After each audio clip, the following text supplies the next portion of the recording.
Kate Osamor.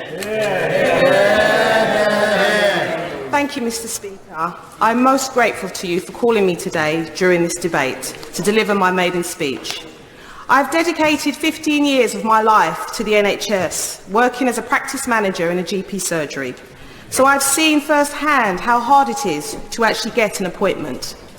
I've also worked as administrator in an out-of-hours GP cooperative, and I will be proud to apply the same principles and same values as an MP.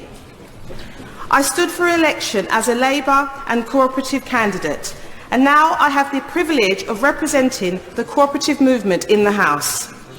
With my colleagues, I hope to bring its principles, values and experience to bear on members' deliberations. Among the distinguished list of my Labour predecessors, I wish to pay tribute to Lord Graham of Edmonton. But my immediate predecessor was Andy Love. He was the 8th Member of Parliament for the constituency. All of his predecessors were men, but I have broken that tradition, as I am the first woman to represent women.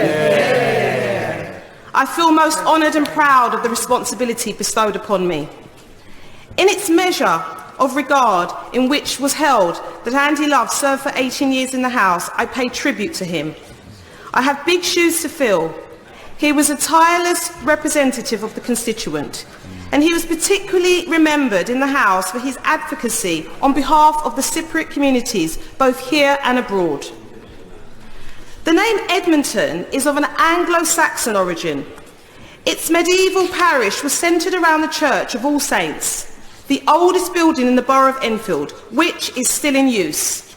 There are several other listed buildings in the church, such as the Lamb's Cottage, the Charity School Hall, and the former Charles Lamb Institute, and some Georgian houses.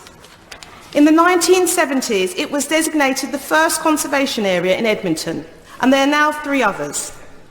In 1996, the Montague cemeteries, comprising of the Tottenham Park, the Jewish cemeteries, were also designated because of their unique landscape qualities.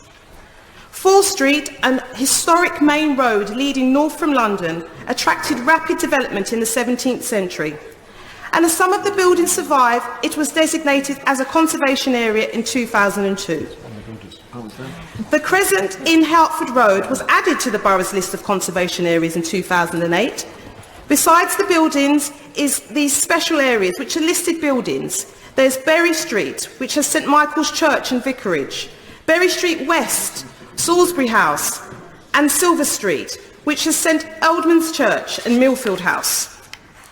Since the 1960s, Edmonton has been transformed from a predominantly white working-class industrial suburb into a multicultural area through Commonwealth immigration, asylum seekers, and with the expansion of the European Union in May 2004.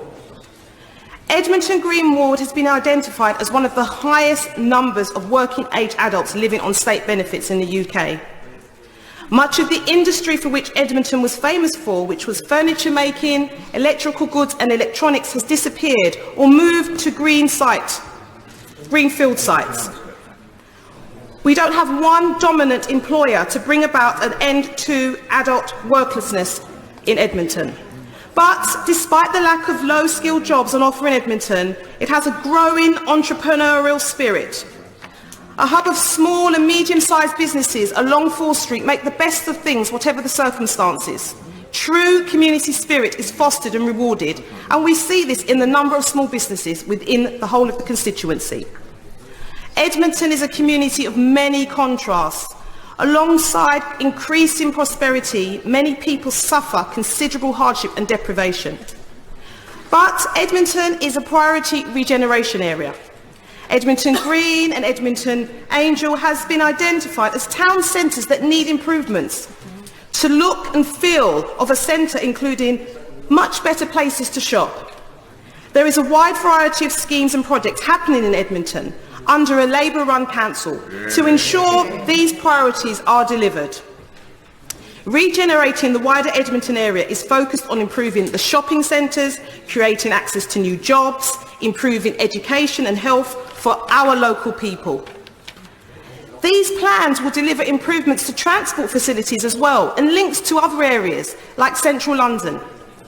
Also improving the equality and access to open spaces and parks, as well as restoring and maintaining the connection of all of the historical sites. There will be up to 5,000 new homes and 3,000 new jobs which will be created with the 1.5 billion Meridian Water redevelopment on a former industrial site, and this should be completed by 2026. The improvements to the wider Edmonton link and the plans of Edmonton Green will all come under a Labour-led council. I'm also happy to report, Deputy Speaker, only yesterday, Transport for London appointed the London Overground as the train operator to run local services in and out of Liverpool Street and to North East London. TfL's presence will bring immediate improvements to Edmonton Green Station, improving security for passengers, safety and disability accessibility.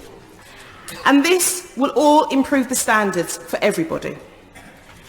It is a great honour to represent the people of Edmonton, and I thank them for electing me as their Member of Parliament. And I will end by saying that I would like to thank all of those who campaigned for me and worked hard to achieve a Labour victory in Edmonton. Hey.